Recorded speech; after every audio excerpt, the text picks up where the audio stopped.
All right, just so that we can stay somewhat on schedule or get back on schedule, we're going to go ahead and start, knowing that we're going to have a little movement in the back as people file back in from lunch. I want to express gratitude to you for being here and being willing to hustle over from the lunch area. We do nothing but give you value for your registration dollar. We're keeping everybody busy today, and you don't get a lot of breaks in between. Not with the planning team we have. We had so many ideas of how to fill the day that we'd keep you here until 8 or 9 o'clock at night if we could, but we'd have mutiny. Anyway, my name is Rebecca Casper. I serve as the mayor of the city of Idaho Falls. I missed out on a little bit this morning. Cities take a little more to run sometimes than we realize, and so I wasn't able to be here, but I'm glad I'm here now. And I have the privilege of being a member of the Energy Community. Our city is a member of the Energy Communities Alliance, and as a result of that, I have the privilege of serving on the board, and I am currently the vice chair of the board. And it has been exciting to be able to bring this conference to Idaho Falls. This is our 4th conference, as you may have heard already this morning, but it's time for it to be here, where a lot of the exciting development that we're seeing in the nuclear industry, this is where it was birthed. This is where a lot of the initial research was done. And so we're excited.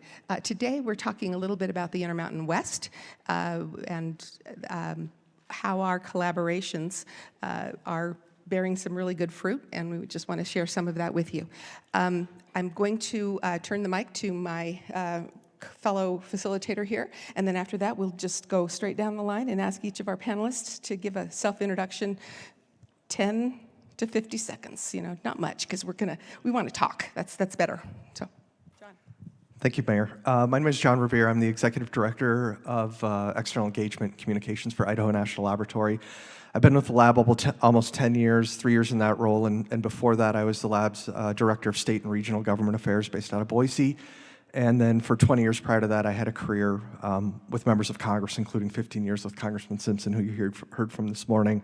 And then I owe most of my success to following the mayor around for 20 years and yeah, working with you. So thank you, Mayor. Kind. Shannon. We'll share some mics. All right. Well, I am very happy to be here. My name is Shannon Bragg-Sitton. I'm an Associate Lab Director here at Idaho National Laboratory for the Energy and Environment Science and Technology Directorate. I've been here at the lab and in Idaho Falls for about 14 years now, and it's just a wonderful community and a really exciting lab to be at this point in time. We have so much going on. Just a quick word about my directorate. We are the non-nuclear directorate. So what am I doing here on this nuclear panel? My roots are nuclear. I'm a nuclear engineer, and my career has been framed by advanced and non-typical nuclear systems, whether they be for space reactors or microreactors, small modular reactors across the board. And those systems need to integrate and be utilized alongside other generation sources on the grid, et cetera, interfacing with industry. And so that's why I'm leading the Energy and Environment Directorate to bring some of those energy sources together. Me? I'm Rita Meyer, and I have a consulting firm called Wyoming Energy Futures, LLC, and I represent TerraPower in Wyoming. I've been on the ground for TerraPower in Wyoming since before the project was sited. Have a long-term history in the state of Wyoming, elected official, 23 years career in the Air Force. My specialty was helping to build up bare bases around the world, Iraq, Afghanistan, et cetera. And what do they need? They need power. And so learned a lot about the power sector, worked with Pacific Corp for about 9 years, so learned on the utility side, but really happy to represent TerraPower here today. Good afternoon. I'm also really pleased to be with all of you here today. I'm Laura Nelson, and I'm the Regional Engagement Lead focused in Utah for Idaho National Laboratory. I've been working in energy for I believe, over 25 years now, and I've had the opportunity to work for 2 governors in Utah as their energy advisor, Governor Huntsman and also Governor Herbert most recently. Between the 2, I actually did spend a considerable amount of time working in the private sector, and I just joined INL internally last June, and I was very excited to do so. I had actually worked with their strategic advisory committee for the group that Shannon now runs for, I think, close to 5 years, and have a long-standing appreciation and fondness for what INL is up to, because I have a personal motto that I created for myself when I said we have to have energy in order to have the quality of life that we have. And many people don't have access to affordable, reliable, resilient energy. So my passion is really creating an energy future that works for everyone, and I mean everyone. And INL is up to that, and I'm just so pleased to be part of that. And I have participated in the mayor's events over several years, and she just does a phenomenal job bringing people together. So thank you for the opportunity to be here with you all today. Well, howdy, everybody. My name is Sean Schaub, and I'm the Nuclear Industry Coordinator for the Wyoming Energy Authority. So we've got a lot of exciting things nuclear-related happening in the state, so I'm sort of the point for all of that activity. My background is as a geologist. I got my introduction to the nuclear sort of world as working in the uranium mines in Wyoming. That's where I kind of developed my passion for this industry, and excited to be here today. Thank you. Good afternoon, everybody. My name is Elise Teton.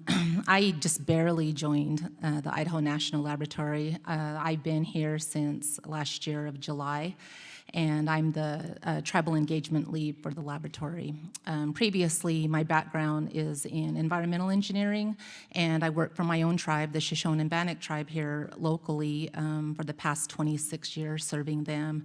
And I worked as their water engineer, and then I was promoted to their executive director for the past 6 years.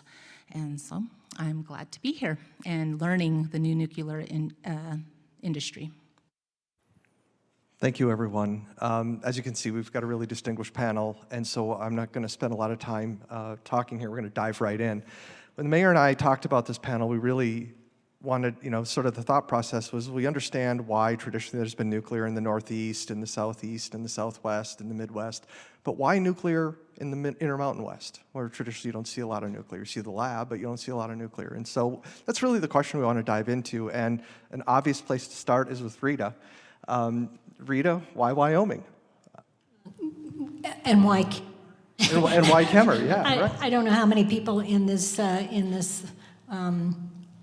group have been to Kemmer, Diamondville, Wyoming. We say it's 2 towns, 1 community, because you wouldn't know when you left one town to go to the next. But old coal mining, 100 years or more. When we, TerraPower started looking at sites, obviously there are a lot of considerations to siting a nuclear power plant, and we are in construction mode.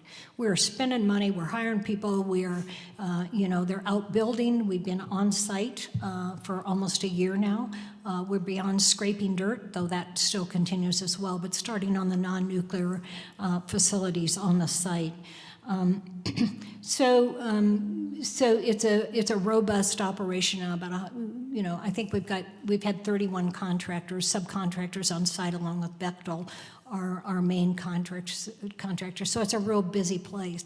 But why Kemmer? Which I get asked that a lot. Why Diamond? Why Wyoming? And I get asked that from people around the world. When I took this job, I had no idea. I didn't think about the global focus on this project. If anything has surprised me, it's about the intensity of the global focus. But if you're going to site a nuclear power project, unless you're a generator yourself, unless you are sending that electricity directly to a data center or something else, you got to have a way to transmit it. So you look for infrastructure. We looked at a major utility that I used to work for in Wyoming, Pacific Corp. We knew their coal generation plants were set to go offline according to the IRP. There was a schedule. And my big boss, Bill Gates, said, I want this sited. He was very adamant at a place where we can align the closure date of the coal plant with the buildup of a nuclear power plant so we can absorb that workforce. So real adamant about that, still adamant about that. We looked at 4 different sites, 4 all owned by regulated utility. And, you know, I cannot say enough about Wyoming and about the open arms. It's a very energy-centric state, high IQ for energy. And I'm telling you what, the state of Wyoming opened up their arms for this project. And I dare to say this would be more difficult in almost any other state except for in Wyoming. So did a clear assessment, a deep dive into those communities, into their coal plants, and found that the Kemmer site, the Naughton plant, was set to close the coal units that more closely aligned with our project. So in addition to all of the things that NRC requires on a site, we looked at workforce, we looked at, did the community want us? What was the alignment with Pacific Corp's IRP, Integrated Resources Plan? And so all those things fit. And so ultimately, even though all 4 sites, all 4, the Naughton plant there in Kimmer, the Dave Johnson plant in Rock Springs, the Dave Johnston plant, the Jim Bridger plant in Rock Springs, the Dave Johnston plant up in Glen Rock, and the Wyodak plant up in northeast Wyoming, the best alignment was with the Naughton coal plant, and to site that plant, Kimmer Unit 1, our reactor, in Kimmer, Diamondville, Wyoming. Yeah, I've been so impressed over the last few years with alignment on this project on nuclear. It's starting in the city with Brian, the mayor, and others, but going up through Representative Burkhart, I know is here somewhere today. You see Senator Barrasso really engage, Governor Cox. I'm going to ask the same question of you and Sean, so I'll ask it as you a follow-up, and the mayor may get to it with Sean, but can you speak a little bit to just that political leadership and the importance of that? And you're going to hear that as a theme when we talk about Utah, Idaho, Wyoming, the alignment of the state legislature, the governors, the senators. I think that presents a huge opportunity for us as well. Yeah, if you have not aligned the political folks, you are dead in the water to begin with. Were it not for Don Burkhart, and I wish Don were here, he's now emeritus Don Burkhart. He's left the legislature after many years of service.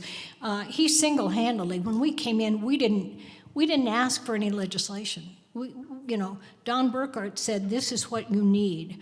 We did nothing to pass that legislation. It just happened under Don Burkhart's leadership and the leadership of the delegation, of the state delegation out in Lincoln County where the project is sited. You have to have that. Obviously, Senator Barrasso and Senator Lamas have been just so important to this project. But local, the county commissioners, you have to have them all, your city council, your mayors, because when things go awry, when in any given day, it's always my thing of waking up and there's a bad headline. It's going to happen with any project, regardless nuclear or not. I don't want to be the one speaking as a person with the company logo on my shirt, because I already lack, maybe people are questioning, well, I'm only speaking for the company. I want to be able to reach out into the relationships we have formed and ask Senator Barrasso, Senator Lummis, Brian Muir, local city administrator, the mayors, law enforcement community. We're very close with all those folks, first responders. I tap into those folks to answer about the project because they become very knowledgeable and they have a heck of a lot more credibility than I do. So it's a deep bench strength of folks that are in support of this project, but it didn't just happen. It's been almost 4 years of work on the ground to bring people, to educate, to inform, not necessarily to influence, but to educate and inform and let them decide whether it's something they want to support. I probably have 2 pages, single line typed of supporters for the project, from associations like the Energy Authority, which Sean is representing today, to Wyoming Business Alliance, to the County Commissioners Association, to individuals, to ranchers, to farmers, to business owners, to financial folks that are supporting this project. And any given day, I can reach into that well of information and have a spokesperson on behalf of this project. And you've got to call, you've got to build those stakeholder engagement, and it's not going to happen overnight.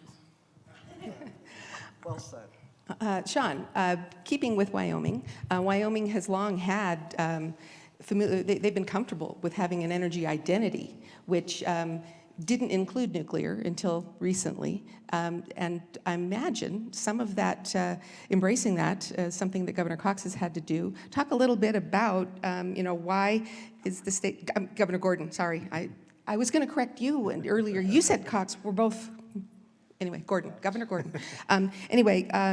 Why is he keen on nuclear? Is he keen on nuclear? And what's involved in redefining the state's energy identity? Yeah, so Governor Gordon's been very supportive. Like you said, Wyoming's, for pretty much its history, has had an identity as an energy state. We produce something like 12 times the amount of energy that we actually consume in the state. So we're a big exporter. Governor Gordon now for quite a while has been a big advocate of this all of the above approach, understanding that we need more energy across the board, so more is more. And as we're seeing the landscape of energy change and what certain states want to buy, whether they have decarbonization goals or different things, ultimately we want to have whatever it is that they want to buy. So he's been very supportive of that. Also, Wyoming's had a long history of being the nation's leading uranium producer. So there's just a natural tie-in, obviously, to the support for our legacy uranium industry there. So, and then that, along with just the economic development opportunities of really building a new energy-related industry in the state, provides a lot of great opportunities down the road that I think is exciting for everybody in the state. Thanks, Sean. The mayor and I have been itchy to get to talking about Governor Cox, and now's our opportunity, right, Laura? Laura, maybe you can give us a sense of what's going on in Utah, because it's phenomenal progress that's been made. Unanimous support in the House and Senate leadership, Governor Cox's leadership, of course. You've got Senator Lee as chairman of the Senate Energy and Natural Resources Committee at Operation Gigawatt. So maybe just give us a sense of what you're seeing and what's going on down there, and what's the opportunity. Yeah, sure. I'm happy to do that. First of all, I just want to say for Idaho National Laboratory, I'll hold this. I think to have evolved this regional industry and engagement group that I'm involved in, it's really about building capacity and moving things forward very efficiently, faster, which we heard a lot about this morning. Not going to happen overnight, but how do we get aligned and work together in order to create progress? And in Utah, like the rest of the country, is really facing, I think, some challenges when it comes to energy and the need in particular for power. I believe right now in what we call the Western Electric Coordinating System around transmission, that's the transmission coordinating effort, is 13 states in the West. There's only one state remaining that is technically still an energy exporter, and that's Wyoming. Utah used to be in that mix. So what's happening in Utah right now is that there is definitely growing demand. Part of that is driven by the fact that there are some high industrial uses, and there's a lot of interest in locating, as we've heard, data centers in the West, and Utah is one of those locations. There has been a push for electrification. We are seeing more electric vehicles goals. And we're a growing population in the state of Utah. I actually do live in Utah. We're one of the fastest growing states in the country and certainly in the West. And we see a lot more electric vehicles on the road, but we also have certain applications around our Utah Inland Port Authority, which is also building satellite locations, which will use electrification. So just a massive increase in demand for power. At the same time, there has been discussion around certain plants being decommissioned over time, and we may still see some of those plants decommissioned in the future, maybe in the next 20 years. And just a recognition that energy has been so fundamental to our quality of life. Governor Cox is actually from a rural community.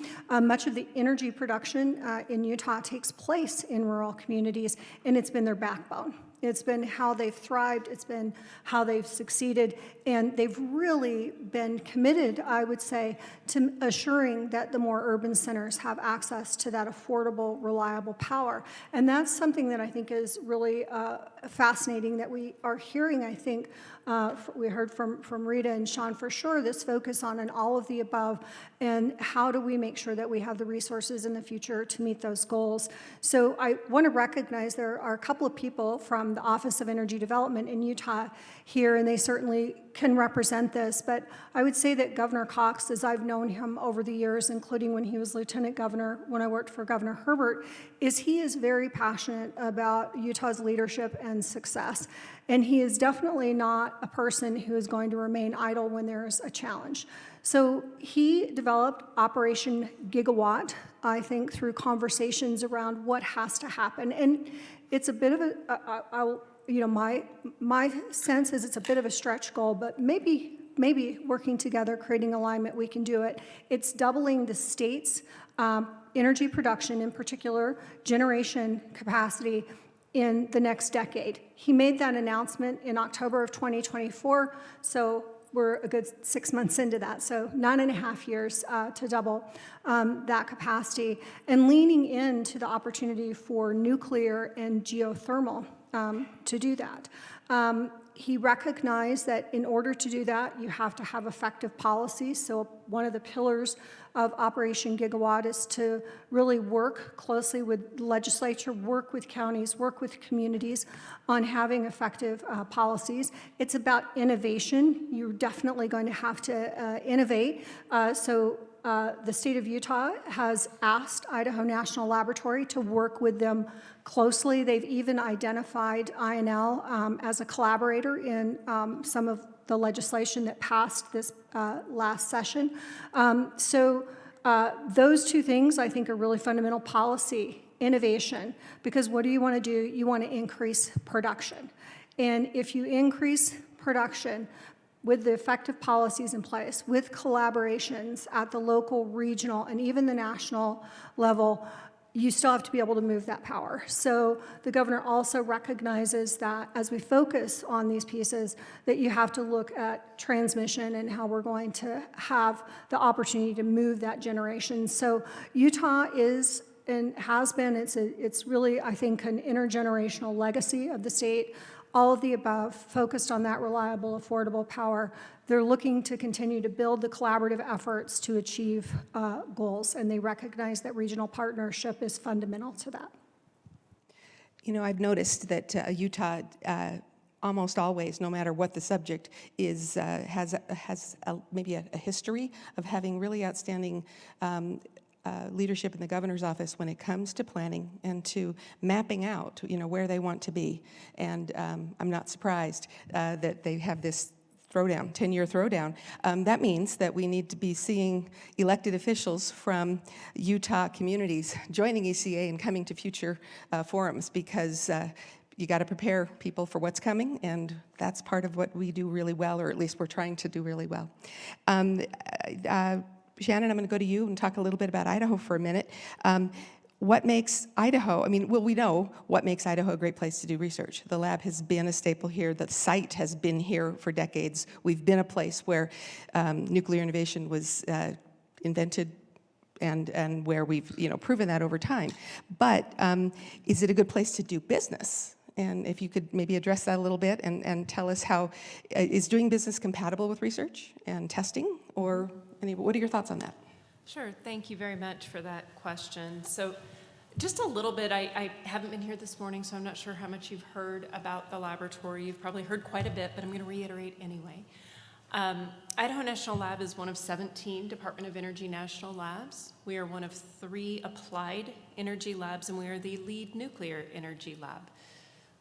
What that means is we have led the way, as Mayor Casper has referred to, in new nuclear technologies. We have the skill sets, the expertise, the facilities that are unique, really, in the world to demonstrate these new technologies and work alongside industry to help develop those technologies. We do research, and we do research across a range from early stage concept, science-based research, up through the more applied levels to help be that transition to commercial adoption. So what that means is we need to be working with industry. We need to be working with advanced reactor developers and communities and land developers, energy users like data centers that we've been talking about. We need to understand what the questions are that remain to adoption of these technologies, to large-scale deployment of technologies, or building that first full-scale system. So we work with industry to understand what the remaining questions are. And one of our roles as a national laboratory is to help industry writ large answer those questions. Sometimes we work independently just with one industry member, and we have cooperative agreements, strategic partnerships, but we also work to answer those broad questions that can help the industry to accelerate that technology development, accelerate that technology adoption in many different areas.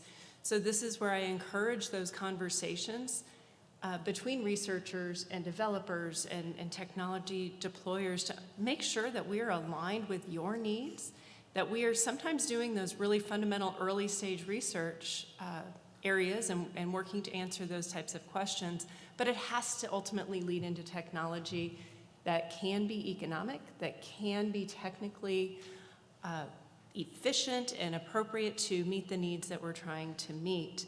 And without understanding that, we kind of work off on our own. And so I really encourage you to work with us. One example that we are partnering directly with industry now is with our proposed energy technology proving ground. So those of you who may have not been to Idaho before, we've got a lot of land here.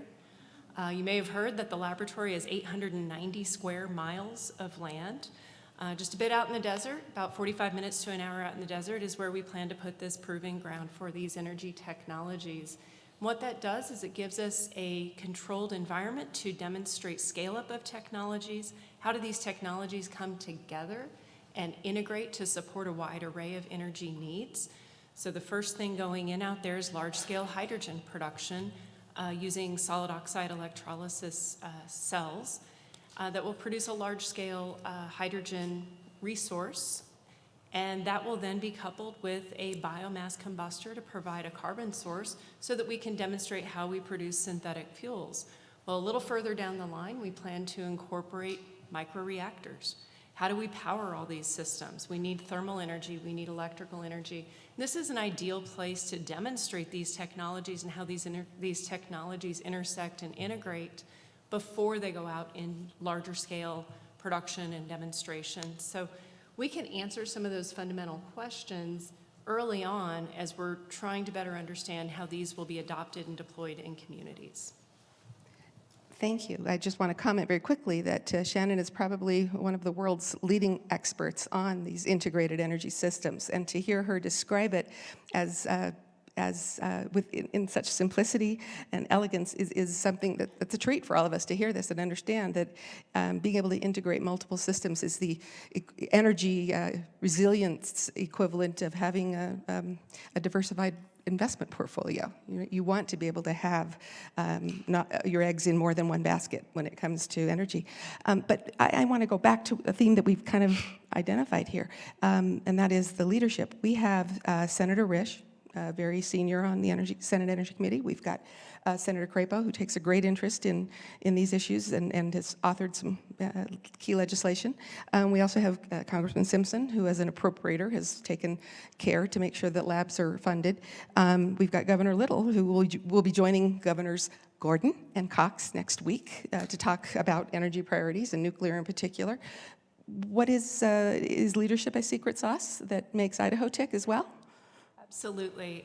I have been so thankful for our political leadership that helps to ensure that the laboratory is thought about as we look at our priorities. They recognize that the laboratory here in eastern Idaho, as well as the other national laboratories, these are gems. They are assets in our communities, assets for the nation to develop these new technologies. And without that leadership and that recognition of their role in keeping these facilities moving forward, ensuring that we have these capabilities, then we wouldn't be anywhere near as successful. And these types of laboratories, these advanced research and development facilities, they are an excellent way to grow those communities, to bring in highly educated researchers and technologists that can really help to advance these systems and then be the operators for those systems going forward.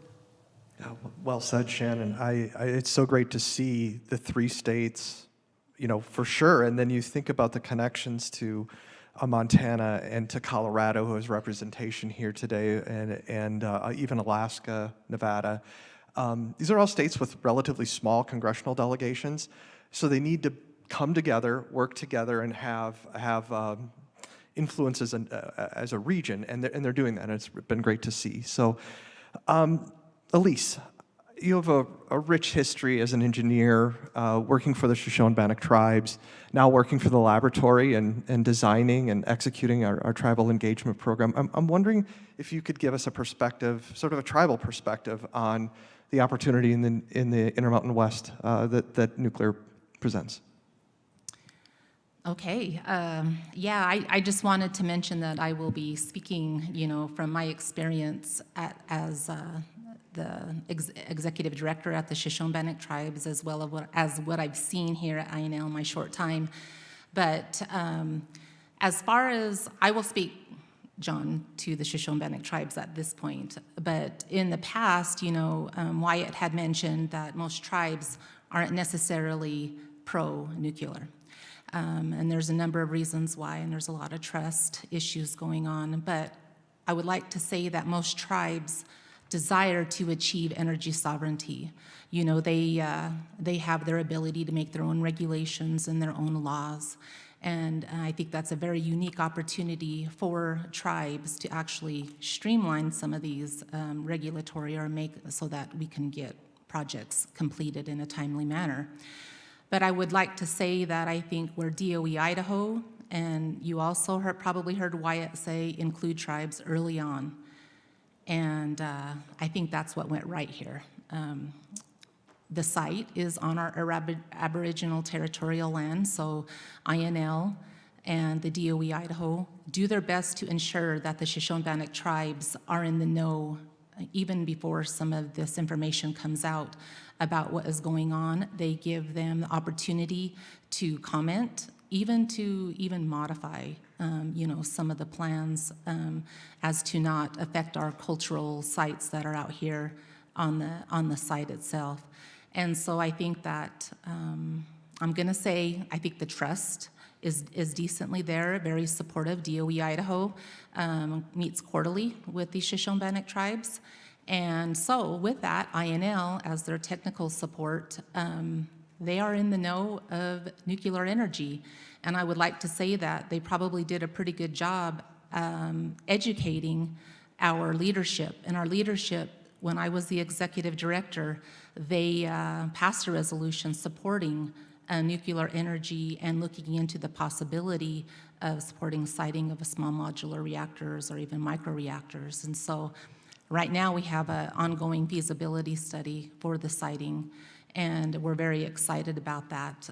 So becoming energy sovereign and being able to depend on ourselves in our nation is what is our goal. And I'll speak to why most of probably tribes is when I was the executive director, we had power outages, I don't know, about like 10 to 15 times a year. And as the executive director, you know that was very challenging because it always happened when it was really hot or really cold. And so your AC was off or it was dark, you know, and sometimes we didn't have windows. And so as the executive, I had to face like sending the entire government home because it wasn't safe or it was cold, you know, and so time is money, products not getting done. And so why was that happening? You know, Wyatt kind of alluded to, you know, maybe it was because the priority and the condition of our infrastructure on the reservation partly. And so I'm not sure why. And then I come to work, you know, we are about, what are we, about 40 minutes from here in Idaho Falls, south here. But I come here and I work and I ask about the power outages and they like, what are you talking about? You know, so, you know, and it probably goes because, you know, we pay attention to the places that are more dense, possibly. But as far as tribes, I just know generally each one of them strive to become energy sovereign. So they're looking at different ways, whether it be solar or wind projects, and I think some of them as well would like to dabble in the nuclear energy area, but I think it really comes with the education, and I think they need to know what we know here, and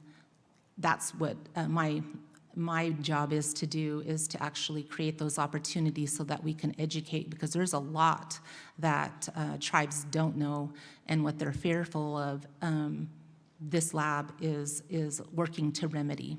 You know, so I think we need to bring that and educate them, and they'll have a better understanding before they make those decisions.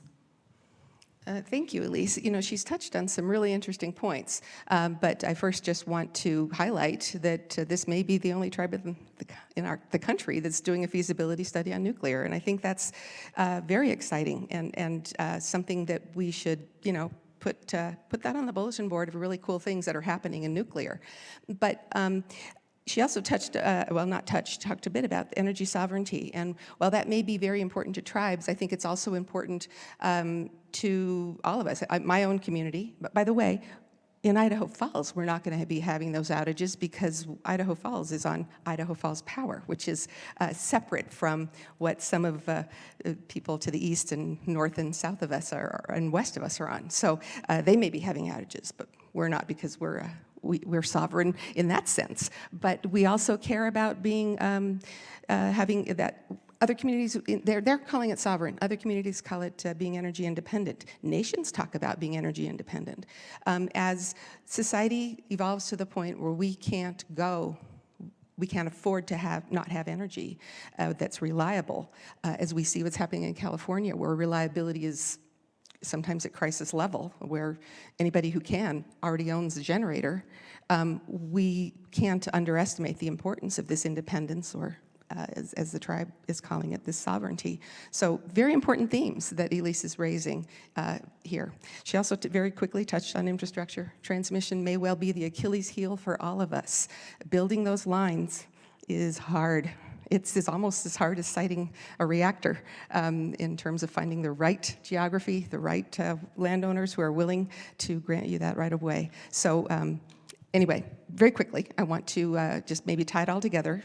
We're not going to be able to go to audience questions here, but we do have this interstate kind of conversation going on. There is in Idaho and Wyoming a tech hub going on. Kurt Marlowe has worked with that effort. And Kurt, is there anything you want to say about the coordination of interstate efforts? And I can just hand you this mic if you don't mind walking up. He's our, sixth panelist. Thanks. My name is Kurt Marlowe. I'm the executive director for the Idaho Advanced Energy Consortium. You'll see some giveaways out on the table. There's some banners up talking about IAEC. One of our great accomplishments that we've done in our very short amount of time has been to achieve a tech hub. So that's a US EDA tech hub. Along with that came some grant money, and we used some of that grant money to sponsor the feasibility study with the Shoshone-Bannock tribe. And so that's been a great opportunity to really do some cutting edge work when it comes to siting nuclear reactors in a place that, I would tell you 10 or 15 years, I grew up just south of here, actually moved irrigation pipe on the tribal lands. And I would say 15 years ago, nobody ever would have thought that there would have been the potential to put a reactor on the tribal land. So it's been great to work with the lease, with the tribes, and to be able to start to look at that. And so, the other goal of the consortium is really to, as the mayor alluded to, work with the region, right? So we consider ourselves a nuclear advocacy group that is really regional. Our tech hub is a partnership with Wyoming. We're working with Utah. We're working with Washington. We're on a grant application right now with the state of Washington. So I think what we're beginning to see is that, especially in the western states, in the Intermountain region, we're going to have to collaborate and work together to be able to get some of these projects done. Well said, Kurt. Okay, I think we're at time, so I just want to close this out, first of all, by thanking all of you for the interest you've shown in this panel and for your interest in what's happening here in the Intermountain West at Idaho National Laboratory, Wyoming, and Montana, and Utah, and everywhere in between here in Idaho as well. Mayor, I want to thank you, and I want to thank our excellent panelists for everything you had to say today. Thank you, everyone.